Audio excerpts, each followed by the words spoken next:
Magandang hapon po. Ako po si Chinkitan with The Bottom Line. Napakahalaga po na pag-uusapan natin ngayong hapon na ito. So ihanda nyo na yung ballpen nyo at papel nyo para maisulat nyo ng mga notes na ito. Ang pag-uusapan po natin ngayong hapon na ito are the 4 sources of income. 4 na pamamaraan kung paano tayo kumita ng pera. Ito po ay hango sa libro na sinulat po ni Robert Kiyosaki na tinatawag po nating Cash Flow Quadrant.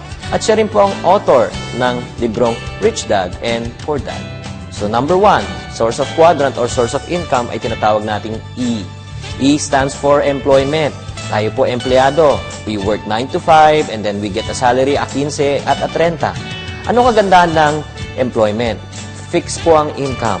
Ano naman po ang disadvantages ng employment? Number 1, you have limited time, no? Fix ang time mo, no? And then aside from that, fix din ang ating income.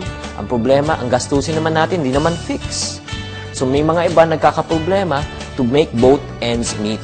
So let's go to the second source of income or second quadrant na tinatawag po natin na SE. SE stands for self-employment.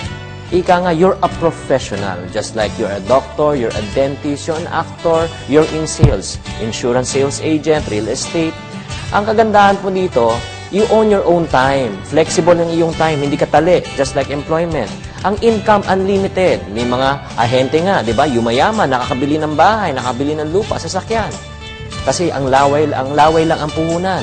Pero ano naman ang mga disadvantages? Ang disadvantages po ng self-employment ay once you don't have any more sales, wala na pong income. Ang source po ng ating income ay tinatawag po natin dito na linear income. Ang linear income is one straight line.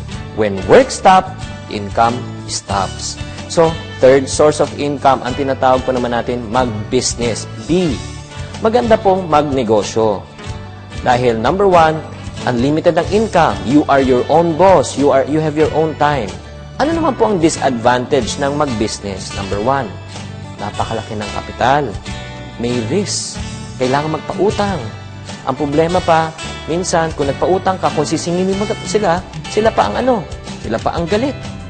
So, yun po ang disadvantages. And fourth source of income ay tinatawag po natin ng I.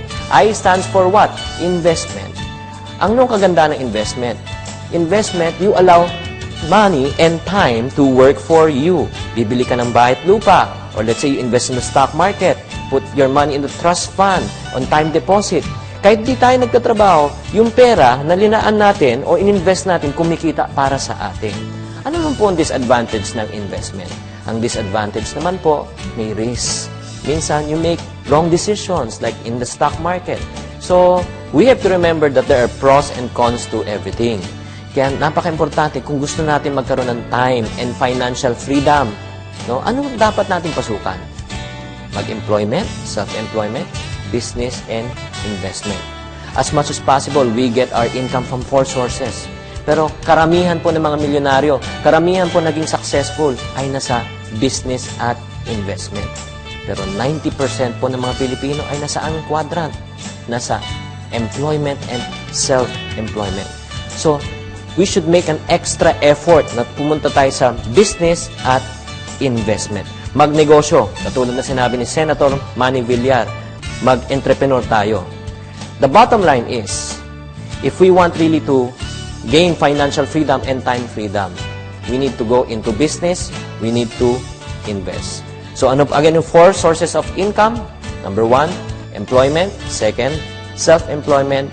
3rd, mag-business. And 4th, mag-invest. And then to end, ito parating sinasabi ng aking parents, no? Once you start making money, kahit na mag-business tayo, mag-invest tayo, ang dami-dami na nating pera.